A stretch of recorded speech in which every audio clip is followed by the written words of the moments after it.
Hello, everyone. I'd like to welcome you to tonight's ConsimWorld webinar. Tonight's topic is Lincoln's War. It's on pre-order from Multiman Publishing. Topic is a new approach to the Civil War. We'll be covering Lincoln's War. We have John Poniske joining us as a designer of Multiman Publishing. And also we have Joel Toppin joining us, who works a lot with Ventrilo, works, of course, a lot with GMT and other pursuits, and has some game designs of his own. So we're pleased to have Joel joining John tonight. And without further ado, I'd like to go ahead and introduce John Poniske and turn over controls to him. John, please take it away. Good evening, everybody. I'm John Poniske, and I thank you very much for tuning in. This is Lincoln's War. Earlier, John had asked me what it was that got me into gaming. And I come from a family that loved board games. When I was growing up, holidays weren't complete without a new board game being played. I remember opening the game closet doors and staring up at all the colorful boxes with a sense of wonder. Now I help create them. Feels good. John, would you like to start with the first poll question? Sure, I'll go ahead and get the first poll question queued up for you, everybody. And we ask that you go ahead and make your selections here. So we're going to ask you the following question. Have you pre-ordered Lincoln's War? I know this is a question we asked when you registered, but we want to go ahead and ask it in a little slightly different format. You can pick one selection, pick the best selection you think applies to you. I'll go ahead and wait a moment now while you go ahead and make your selection. And we have 35% of the votes in. We'll go ahead and hold for a few more seconds until we gather the rest of the votes. Thank you for voting. We have about 50% of all votes in. I'll tell you when we're just about done with this poll question. Then we'll close it and we'll look at the results. So we'll hold this poll question for about another 15 seconds. If you could please cast your vote and enter, we will get ready to close this first poll question. All right, thanks to everybody who voted. I'll go ahead and close the poll. And let's share the results. So we can see here from those that voted, John, we have 82% are looking to learn more about the game first before they pre-order. And it's a great, this is a target-rich environment for pre-orders tonight, as we don't have anybody that's ordered the game yet. So that is wonderful news to have a captive audience that wants to learn more about the game Lincoln's War. So I'll turn it back over to you. I hope we have the opportunity to tell you what you need to know. When first word got out about Lincoln's War, one gentleman identified it as a For the People clone, and he was way off the mark. They are completely different animals. For the People is a fine Civil War game, and so is Lincoln's War. I was just saying that Lincoln's War and For the People are both fine Civil War games, but they're completely different animals. Lincoln's War is one of the few Civil War games that focuses on personality and politics, yet still provides an exciting combat platform. I envision a relatively quick game that would introduce players to more of the movers and the shakers of the war than ever before, through cards and counters. Lincoln's War offers a glimpse of more than 140 historical figures, civilian, political, and military.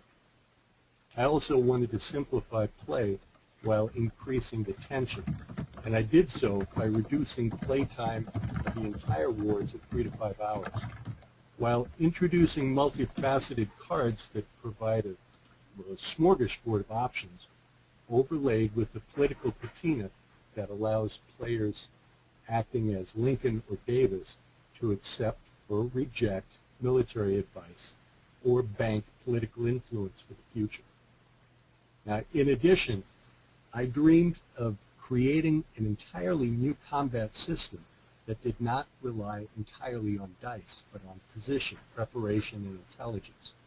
I think I accomplished that. Through the introduction of combat resources, congressional support, and erratic generals, fog of war still creeps in, and combat becomes more tense than ever, with the added worry that role reversal, or attacker versus defender, is always a possibility.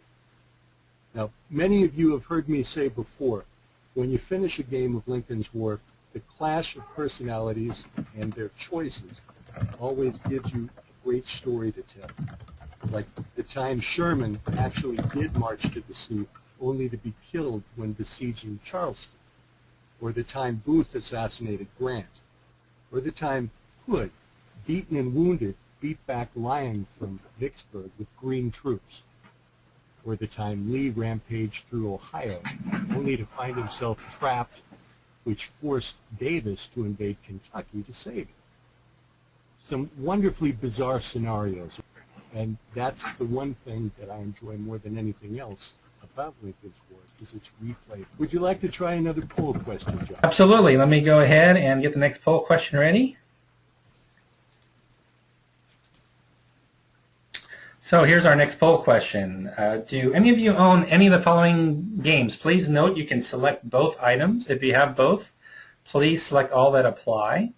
And I'll go ahead and hold for a second, so I'll allow everybody on the phones to make their selection.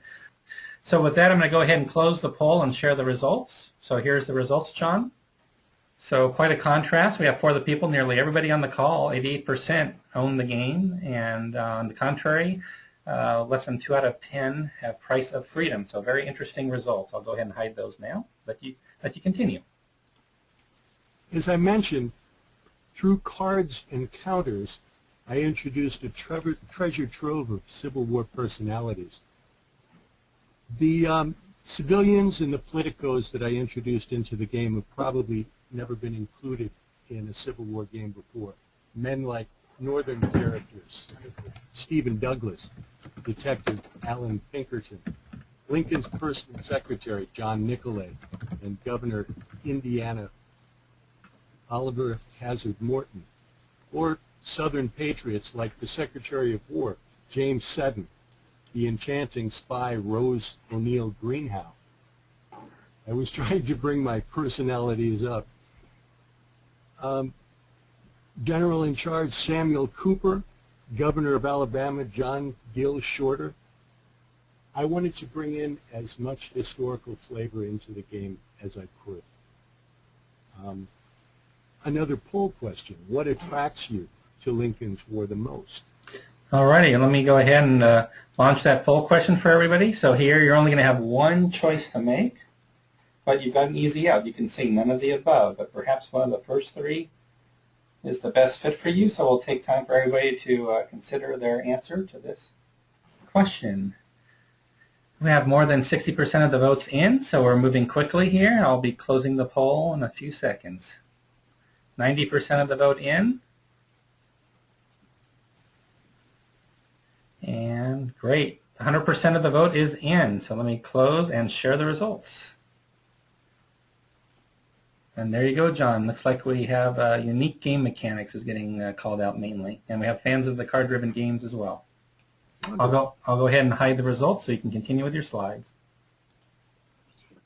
There is another neglected facet of the Civil War that I didn't want to miss, and that's the presence of administrative opposition within one's own country. In each respective deck, I include 7 individuals or groups of individuals who actively worked to obstruct the president's will. Now, I lump these characters together, perhaps erroneously, as seditionists. They include, in the North, the infamous congressman from Ohio, Clement Vallandigham, flamboyant Secretary of War Simon Cameron, and outspoken newspaperman Horace Greeley. In the South, I offer up vituperative Vice President Alexander Stephens, independent-minded Georgia Governor Joseph Brown, and a swath of highly vocal Southern ministers. Each of these men can and will rob the president of political will if he is not prepared for it.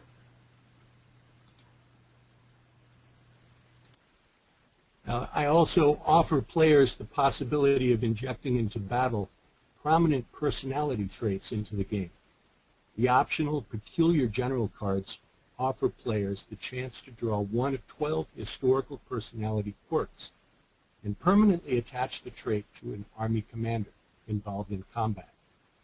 Traits such as loose cannon, Fabian strategist, naturally insubordinate, politically connected, unlucky, timid, and Stonewall can be applied to any general, not just the general who originally displayed the trait. Therefore, Lee may be saddled with timid, and Polk may gain fame as, believe it or not, Stonewall. Mixed blessings lend endless flavor to the game. New poll question? All right, let's go to our next poll question. So the question is the focus on personality and the introduction of so many historical figures an attraction to you? Is it something you like about the design aspects of this game? You can vote yes or no, no in between. And we have 75% of the vote in already. We have some quick folks here tonight, quick on the trigger finger here. 95% of the vote is in. I think we just have one person perhaps left or two. I'll hold for 5 more seconds if you can't make up their mind. Alrighty, I'll go ahead and close the poll now. Thank you very much for your votes. And here is the result. They like what they hear, John. They like what they hear. I'll turn it back over to you. Thank you. I'm going to switch over to our vassal map now and explain some of the game mechanics. Michel Boucher created this, and it's a wonderful version. I couldn't be more happy with it. If I can get it up. There we go. Although originally billed as a political game, the political treatment is light but essential. Players collect and lose political influence as the game progresses. Political currency, or PCs, are essential to further campaigns. And you'll see here to the left the political currency chart. This is the unions. You use PCs to further campaigns, develop naval strategy, to promote generals, maintain initiative, and in the end, political influence will supplement your victory points. I'd like to show you a quick view of a union hand or partial hand. And you will see that it contains a 0 resource card, which remains in the player's hand throughout the game. A seditionist, a peculiar general card, which is what we just got through covering, several combat resource cards, although I've taken those out. Here's one. And you can tell it's a combat resource card because it is indicated with the red lightning bolt. Note that combat resource cards are replaced as soon as they are used, so it is not a wasted card. We also have some erratic advice from Thurlow Weed. As the president, I can accept his advice at face value of 1, or I can press him for additional advice, in which case I may score as high as 4 PCs, or I could wind up with Bupkis. Players may always choose to draw one of 5 campaign cards that are shown here below, in which case at the beginning of a campaign turn they would give up one of their regular card draws. The problem with a campaign in Lincoln's War is that if you do not manage to use it by the end of the campaign season, it is a political liability. Let's see, I would like to show you the ESP counter, and we'll talk a little bit about ESPs. Now, this counter indicates enthusiastic support points, and it's one of the unique and viable aspects of the game. It's congressional support for armies in the field. I call it enthusiastic support because a player can use limited number of PCs to purchase at the beginning of a campaign season, and it represents favoritism for certain generals and certain military objectives, which translates into better trained and equipped troops, as well as more dependable logistics. A player can use these use his stockpile in combat as a surprise offensive or defensive supplement to an army. The rub is, if ESPs are not used during the season, congressmen turn against their favored generals and the support is removed. Translation, leftover ESPs are lost. So use them or lose them. Now, what you see on the board are the various armies. Notice that there are no troop counters. A fresh aspect of Lincoln's War is the absence of troop counters. Troop strength is incorporated into the general's ability and rank. For example, General Lyon has an activation factor, an offensive factor, and a defensive factor. Some generals are considered erratic and have no number. Men like Polk, we move down just a little, he has no attack factor. Another erratic general would be General Pillow and Buckner. Neither have a stable defensive factor. Union has the same problem. General Banks and General Butler. These strange ducks are an unknown entity in combat, and in most cases, but not all, increased rank stabilizes the general's ability. So as they are promoted, they become more stable. Let's move back to General Lyon and his army. And I'd like to speak a little to chain of command. I wanted to portray a simple chain of command in Lincoln's War, while still evoking the difficulty of dealing with territoriality and conflicting personalities. To this end, I created a 3-star system with one general in charge. I give you the example of Lyon, 1 star, Halleck, 2 star, McClellan, 3 star,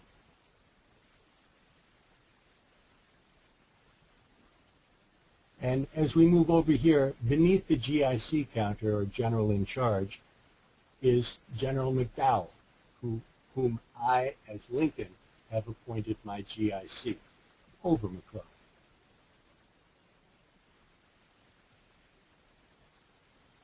Now, the highest number of stars would always be placed on top of the stack, becoming the Army commander. If generals are of equal rank, the general on top is the commander, regardless of whether or not the others are of equal rank. If generals of equal rank share a hex, the general on top is still the commander. Those under him are subordinates. Now, should a general enter a hex occupied by an Army commander of equal or greater rank, the moving general becomes a subordinate under him. Therefore, should Fremont move into Lyon's hex, he would then become a subordinate. On the other hand, should Halleck, a 2-star general, move into Lyon's hex, he would then become the commander.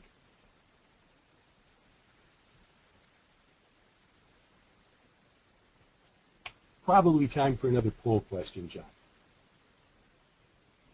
Alrighty, well, let's do it. I'll go ahead and launch our next poll question now.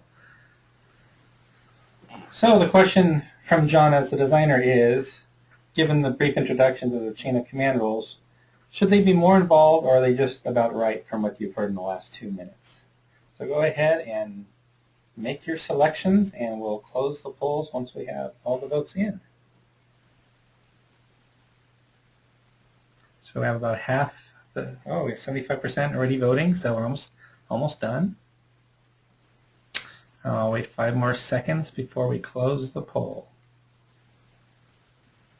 Alrighty, thanks to everybody for their votes. And here we have the results, John. So they look quite favorable from what you've presented this evening. This is a good group. There you go. So I'll go ahead and let you return to the slides. I would like to move on to the naval phase, which is quick and simple. And I would draw your attention to the commerce rating track in the lower right-hand corner. Lincoln uses his PCs to purchase blockading fleets, while Davis uses his to purchase commerce raiders. If left unattended, the raiders multiply, and their ability to damage U.S. store ESPs, which, as you now know, are very helpful in combat, it increases. Alternatively, as the blockade begins to take effect, Davis's armies begin to feel the supply pinch. This is the combat rating chart. The concept is simple. Confederates attempt to disrupt U.S. commerce. If they succeed, they erode Lincoln's ESP stockpile, putting him at a disadvantage in battle. Raiders are built in port and then move to sea into the commerce rating chart. Raiders, for his part, Lincoln's dilemma is whether or not to pursue the raiders or pursue a blockade of the ports before they do excess damage to his political will. The more fleets he can send after them, the better his chances of sinking the nuisances. Riverine combat was integral to the actual war, but it was problematic in my design. I added and subtracted ironclads, I can't tell you how many times. Ultimately, I stripped away the river units and incorporated them into card play and movement. Because of Union River warship superiority, I give the U.S. player the ability to transport troops along the river while denying the South the same advantage. Confederates can produce a burst of vulnerable ironclads that can hamper Union movement, but their creation is politically expensive, and Davis can never fully depend on their arrival. Let's go back to Lyon here for a moment.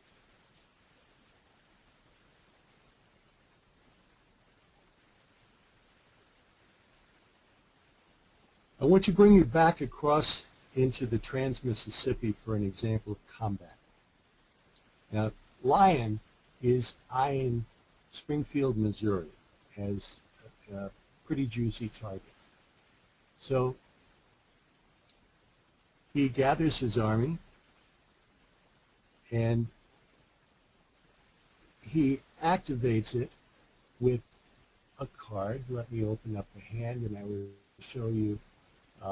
This is where his card would be taken from. He plays the Allen Pinkerton card, which is a 2. Lyon is a 1 activation. He then banks the remaining 1 as a PC. There are no wasted PCs. Lyon then moves 1, 2 hexes, and because this is a minor army, he's able to attack into a 3rd hex, Springfield. At this point, it's up to Price whether or not he wants to stand. Now, Price could escape. He could retreat south, and a retreat would be to any of the 3 southern hexes. For the northern player, it would be any of the 3 northern hexes. If Price retreats, he would be giving up Springfield, which is a 1 supply city. That would mean he would be losing 1 PC and giving the North 1 PC. But he would also be surrendering an additional PC because he is a 1-star commander. And for every star a commander's rank, he surrenders that many PCs to the enemy. for his cowardice. So he's going to stand and fight. Both players ready their combat cards. Now the southern player looks at his ESPs, looks at his position, and believes that he can hold by playing 2 of his existing 3 ESPs. He looks at his hand and he sees that he has no combat resources, but he always has in his hand a 0 resource card. Both of these cards are played face down. You're seeing them, but in the game, both players would play simultaneously, and they would both be face down. Now, the Union player wants to make sure that he wins this battle. He plays 3 of his existing ESPs, and that's all he has.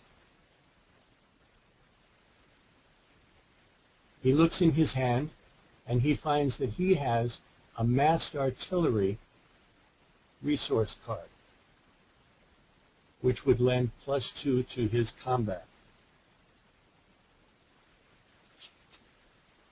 Players now ready to see exactly what their points would add up to. Lion is attacking with 3, 2, 1 attack factors, a total of 6. He also has a +3 ESP card and +2 for his massed artillery, giving him a total of 11. Price, on the other hand, defends with 2 and 2, 4. But he is also defending with +1 for the defenses in Springfield, giving him 5, +2 for his enthusiastic support, 7. The difference is 4, and if we look on the combat result chart, we see that a difference of between 2 and 4 is a minor battle, and the loser suffers 2 ITs and retreats. The winner also suffers 1 IT and gains a PC. Now, he gains a PC for the retreat of the general, but he also gains that PC for Springfield, and the Confederate loses 1 PC as well. The ITs that were just mentioned are immobilization tokens, and what would happen is the IT is then placed on the general, and it affects his activation, his defense, and his offense until it is removed.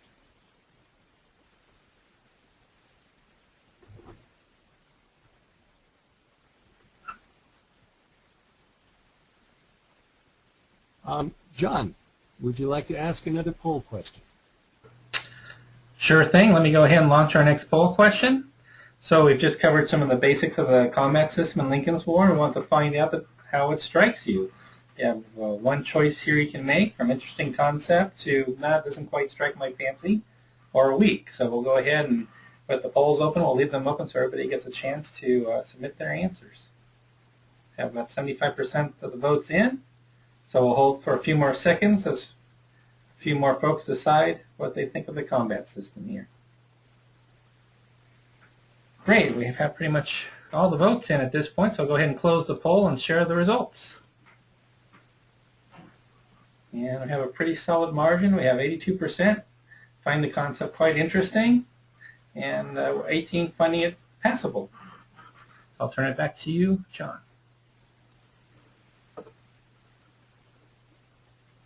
Okay, I'd like to talk just a little bit about the, don't want to go to the acknowledgments just yet. Oops.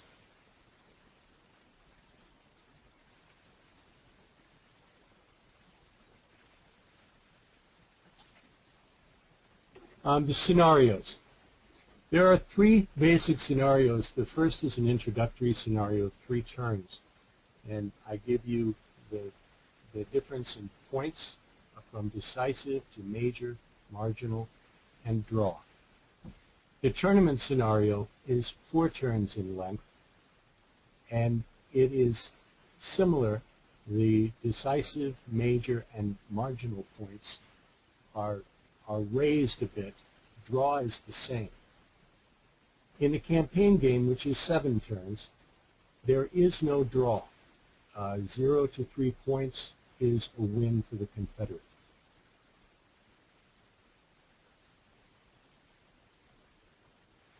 Victory points. This is what both sides are looking for. Capture of a capital.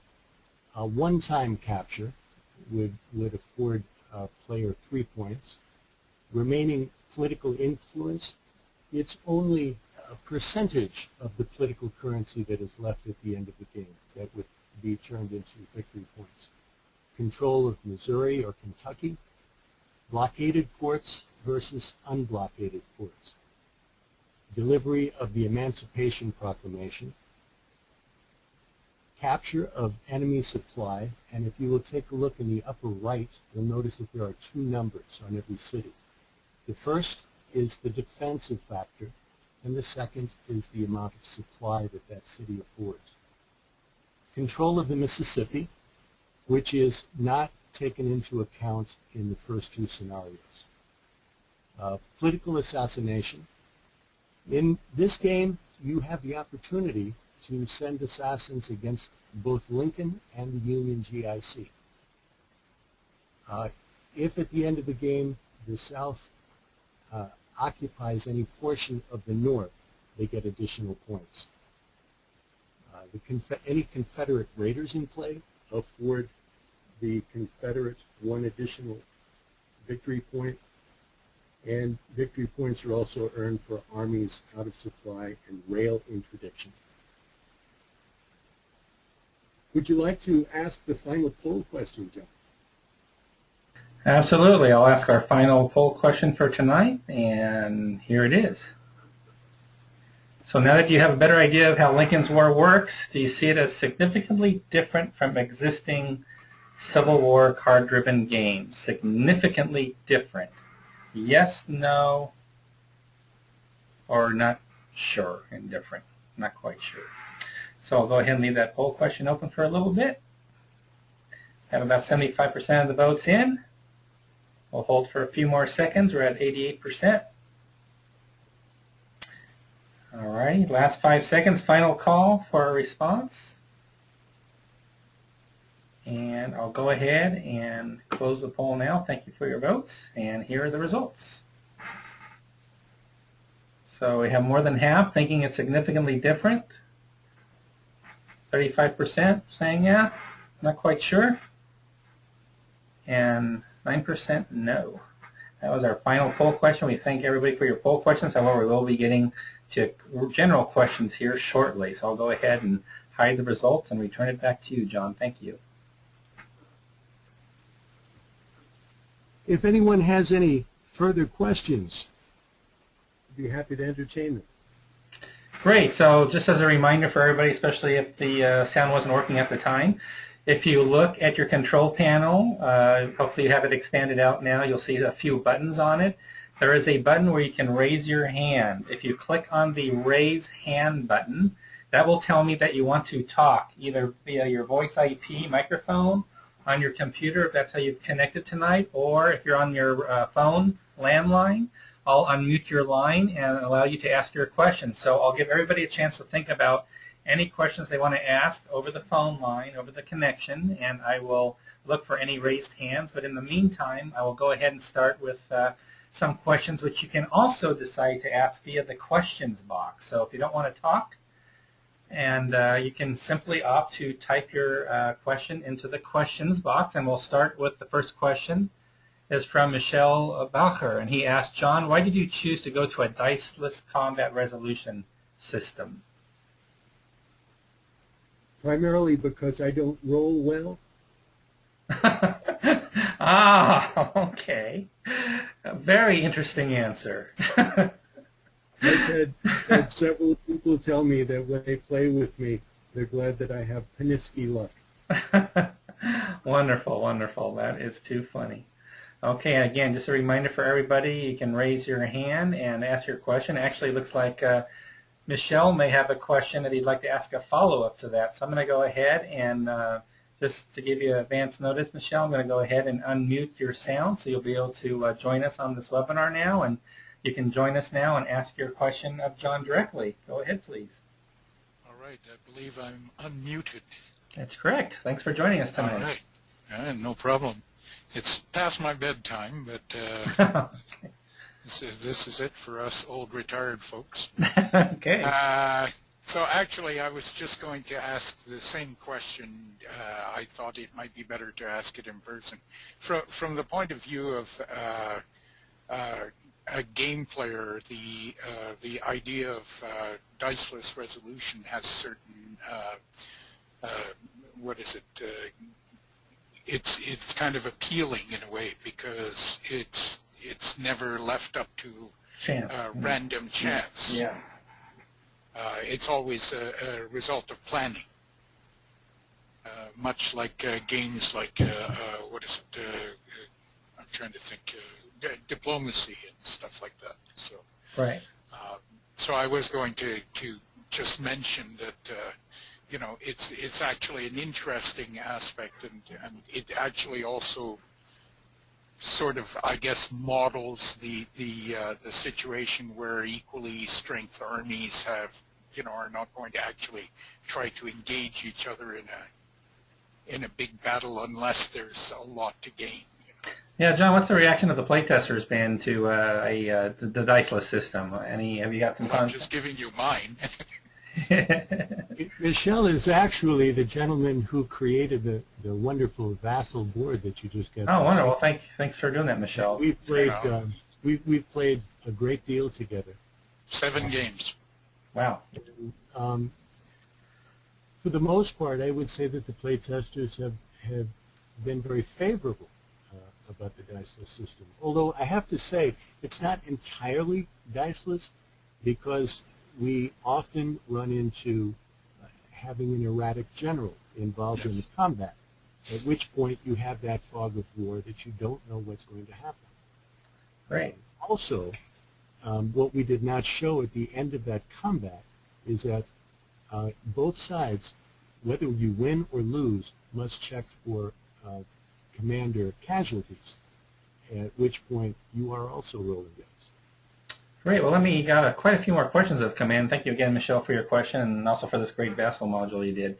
So we have another question here. Let's see, a quick question just about the components from Don Johnson. How many maps? Is it one map? How many counters? What types of counters? How many cards? Can you give a quick overview of the size and scope of this game? The map is probably half again as large as For the People. I understand that there are to be two sets of counters. As far as the cards, it would be about between 150 and 160 cards. Does that answer your question? Yes, that does answer the question. So we'll move on to our next question from we have Alan Evenson. Hope I'm pronouncing the last name correctly, Alan. Alan asks, he's curious, he's been in and out of the webinar so far, but he'd like to know, how would you compare and contrast the complexity of Lincoln's War with For the People or other card-driven games that are well often played out there? That is probably the question I've been asked the most, and I would say that it comes in fairly close to right between Price of Freedom and For the People. Great, and that was one of the poll questions we asked earlier, and pretty much everybody has For the People. So what I'd like to do at this point is we're going to go to our next question. We have Donald, I believe it's Garland. Donald Garland has raised his hand, and he has a question for you, John. So Donald, I'll unmute your sound now, so you can go ahead and ask your question of John, and thanks for joining us tonight.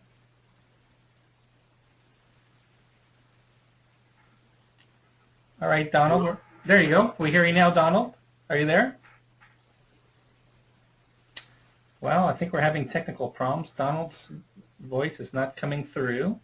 Oh, he's on mute. I've unmuted you, Don. I'm not sure why it's doing that to you. You should be able to talk, but he's asking how many counters again. Just wants to get clarity on the number of counters. To my knowledge, I believe they're going to print 2 counter sheets. Total number is still uncertain because we're still waffling about certain aspects. But as far as general counters that are actually on the board and being moved, there would never be more than 35 to 40 counters on the board at any one time. Oh, gotcha. Okay, wonderful. Well, let's try another phone line. Let's go to Gilbert Collins. Gilbert, I see you've raised your hand, and I'm going to unmute your line now. Go ahead and ask your question of John. Hello, John, and hello, John. I've got to ask this question. I'm a bit of a McClellan fan. So the way your leaders work, I take it that in this game there's a possibility that McClellan could turn out to be a hero, depending on the way the combats go? Is that correct? He could indeed. In one of the peculiar aspects that can be attached to a general, there is presidential ambitions, which would remove a general from the game early. But it does not necessarily have to be tacked on to McClellan. It might be tacked on to Grant, for all we know. Yes, there is every possibility that McClellan is a hero. And in playtest games that we have had, he has often stopped rampaging rebels from entering into Washington. Right. Maybe just a corollary question then. Once a general does become a hero, we'll say, can he become a bum later, or does that change each time he goes in combat, or once a general gets a certain level of proficiency, he stays that way? Just curious. Yes, once I did not go into the promotion system. Generals are promoted according to their historical capabilities, and some of them, as they were promoted, became better. Some of them became slightly worse. Only certain generals are allowed to reach 3-star level and be given the opportunity to become GIC. Excellent. Thank you, John. Thank you, Gilbert. Thank you, Gilbert, for joining us tonight. Excellent questions. And I think this was a related question from Don Johnson about generals being promoted. Do generals promote to a higher command? And I think, I don't know if you want to add anything to your answer there, John. I don't know what else to add to it. Yeah, I think you pretty much covered it. So I just want to make sure we have those questions covered. So I thank you for Don for those questions. I have a question from Enrico Viglino, and he's asking, are there any plans to provide a combat system which better supports solo play?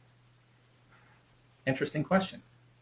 I am in the process of working on a solo version, so there will be a solitary version. Oh, wonderful news. Is that something that would come after the release, or how would that be timed? Oh, no. I sincerely hope that it will be released with the publisher. Wonderful. I'm also working on a multiplayer version in which 4 people will play. One will be a political player and one will be a military player. Ah. And the Politico would then parse out the PCs, the political influence, and give a general his orders. The general does not always have to take them. That sounds very interesting. We have to make sure we're really promoting those aspects of solitaire and up to 4 players, especially the way you split up the political with the combat. It's very interesting. And Michelle just made the quick comment that regarding the generals and the promotion, and it's a good point taken here from Michelle, that generals can also be demoted as a result of combat. So Absolutely. Yeah. Absolutely. They can, not only that, but if they are a single-star general, they can be disgraced, which means they would be removed from play. They can be brought back into the game, but there's a political cost to bringing them back. Great. We have one question that's going to come on the phone, but before I get to that, we have a few more questions to get through. So I wanted to ask, Patrick Pressler is asking, does the facet of European recognition of the Confederacy play a part in Lincoln's War? No, it does not. And it does not, after long and hard thought and much research, to my way of thinking, there was little chance of the Confederacy, not so much that England or France might not have recognized it, but that they would have lent military support. The chances were negligible. Therefore, I do not include that. Okay, question from Dave. Yes, go ahead. Sorry. However, the Emancipation Proclamation was key to this whole issue. Therefore, when the Emancipation Proclamation is finally issued, the North receives a number of military bonuses. Great. Okay. Well, I think there's a follow-on question. Just to understand, a lot of questions tonight about commands and promotions. So I'm going to go ahead and ask another one. Maybe you can help clarify. This question's from David Gibson. David asks, what about generals such as Jackson who might have had higher commands had they not died prematurely? Is there any provisions for these generals in the game? Jackson has an opportunity to become GIC. He does have a possible 3-star status, as does Lyon, who was possibly one of the better generals but never had the opportunity to show it since he was the first general killed in the war. Great. Okay, well, we got one. I'm going to turn to a question on the phone. Then we have, I think we have one question that's been typed in, so we're getting near the end here, unless anybody has new questions. So I'm going to turn over to Wade Hyatt. And Wade, I'm going to unmute your line so you can ask your question of John. Please go ahead, Wade. Good evening, John and John. It's Wade Hyatt. Hey, Wade. Hey, John. I remember the play that we had of this, and I can't remember, but I think the question was asked earlier about can generals like McClellan, be heroes and everything. Aren't generals like McClellan, if I remember correctly, don't they have some sort of a disadvantage? Like either it costs them a lot to activate or something of that nature? Activation is based upon their historical abilities, and I did hobble McClellan with a 3 as he goes up in rank. He begins at a 2, but then it's more difficult to activate him as the game goes on. So a guy like McClellan would have some sort of a disadvantage. Yes. Yeah. Okay. I thought so, and that's a good thing. Thank you. Thank you. Appreciate that question, and thanks for joining us, Wade. And we have another question from Patrick Pressler. His question is the following: how much negative effect do the seditionists have on their country's respective administrations? Well, I'm so glad that you asked that, because the seditionists are near and dear to my heart, because they do not show up in other games, and actually they don't show up a whole lot in our history books. I felt that it was important to show the effect that they had in the war. What effect do they have? They rob you of political will.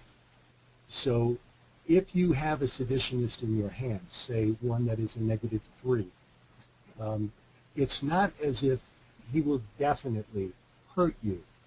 If you pay attention to your political will and you keep your political track above 10, you can discard him without him hurting you. This does not mean he doesn't entirely, that he doesn't affect you at all, because he does take up space in your hand. On the other hand, there are cards throughout the deck that will allow you to deal with seditionists in one way or another. So the first thing you should do when you get your hand is scan all of the events and look for those cards that may help you to deal with seditionists. Excellent. And I believe we're going to do a final call for questions. So if anybody wants to ask a question over audio, please go ahead and hit the raise your hand button, and I'll go ahead and call on you. Otherwise, it's also your last opportunity to go ahead and type your question into the questions box. So again, I'm looking for a final call for questions. And let's go next to, let me make sure I have the phone muted first on all lines. Okay, I believe we're good there. So I'm going to turn to Gilbert Collins. Gilbert, please ask your question of John. Thank you for joining us tonight. Yeah, John, another question about rail lines. How does rail movement work in your game? Just curious about that, strategic rail movement. Strategic rail is very simple. As long as you are attached to the rail net, you can move anywhere along the rail net. As the game opens, both sides have relatively small and equal ability by rail. But as we all know, the northern rail net was much stronger. So as the game continues, the Union ability grows to the point where they can shift 5 stars worth of army anywhere on their rail net. They have to control the territory into which the rail moves, whereas the South never grows higher than 3. Okay, so related then, how does supply, would you be using the rail lines for supply also then? Is it related to supply? Supply is based on being within 2 hexes of a river or rail net, which would connect you to 3 supply points. That could be 3 separate cities that supply 1 supply, or a single city that supplies 3. Excellent, thank you. You're welcome. Thank you very much. I appreciate the question again from Gilbert. And again, we'll do a final call of questions. I believe in the meantime, I believe Joel Toppin was going to ask a question about the components. So Joel, I didn't know if you wanted to throw in any questions you had for John. Yeah, I was just looking at the MMP site, and it says that there are 1-inch counters. The sample artwork looks amazing. Yeah, why 1-inch counters? 1-inch counters primarily because I'm getting old. My eyes are getting a little weaker, and I've noticed that a lot of the people I play with have the same problem. But beyond that, it is easier to move a larger piece. It's easier to see a larger piece, and it's more pleasing, more aesthetically pleasing. Okay, well, any other questions, Joel? No, that was the one that caught my idea. So, so the hexes are going to be pretty large then. Yes, they are. Cool. Great. And we have another question from Mike Berticelli. How do I pronounce Mike's last name? It's either Berticelli or Berticelli. Cardstock or mounted map? Good question from Mike about the components. That's never the designer's choice. If it was, it would definitely be a mounted map, but that's entirely up to MMP, and I can't make that call. Okay. Alrighty, with that, I just wanted to get ready to close the session for tonight. I want to thank everybody for their questions and participation tonight. We had a great turnout, about 26 attendees total, very strong turnout. I'm showing here just some cover art, some sample artwork for the game, as well as some of the sample counters. These are probably perhaps 1-inch counters, John, if I'm not mistaken, perhaps, that we're showing with Johnston here at the bottom. But just want to show a little bit representative example of the counters that also come with the game. And further details are available at the Multi-Man Publishing website where they're accepting pre-orders. We also have, of course, the dedicated game discussions on ConsimWorld forum as well. So one thing I want to let everybody know is we do have recorded sessions of all our webinars. So matter of fact, if I quickly pull up here and go to the ConsimWorld news desk, which you can hopefully see here, we added a section for webinars in the left area. And what we do there is we list not only the announcement for the webinar we had tonight, but also the recordings of our first 2 webinars are already posted there. And likewise, we'll have the recorded version of this webinar posted perhaps as early as this weekend. So if you didn't catch the whole session, look to see that recording on the ConsimWorld news desk. And we'll be announcing it as well on our news desk once that becomes available. So again, I just want to take this opportunity to thank John and Joel again. And before I do, before we have final comments, as a matter of fact, I'll turn it over to John for the final comments as we close tonight's session. I'd like to thank everybody for showing up and for having faith in Lincoln's work. It's been a project that has been worked on for quite some time, and it has crossed, at this point, 9 states. We've play tested it in 9 different states, and it's just going to be a joy to actually see it in print. And John, thank you, John. One quick comment before I let you go. There was one last question I think is an important one that just got in, since I think everybody pretty much said they haven't pre-ordered yet, or they're considering the pre-order, they want more information. So along those lines, one question that just came in is this the final version of the game map available to look at anywhere, the final version of the map? No, it is not. There are a number of changes that will be made. It is very similar to what you will finally see. Rail lines will probably be changed, and overall, the artwork will be improved some. But it's a pretty map to begin with. Great. Well, John, I want to thank you again. I want to thank Joel as well, and I want to thank all our 26 participants and attendees tonight for joining us for this, our 3rd webinar session. Again, we'll have the recording up this weekend, and we look forward to having you at future webinar sessions. You might see a questionnaire or survey once we leave this webinar. We'd love your feedback to learn how we can improve our webinars, to have you come back to future sessions. Thank you all very much, and everybody have a wonderful Friday and a wonderful weekend. Take care.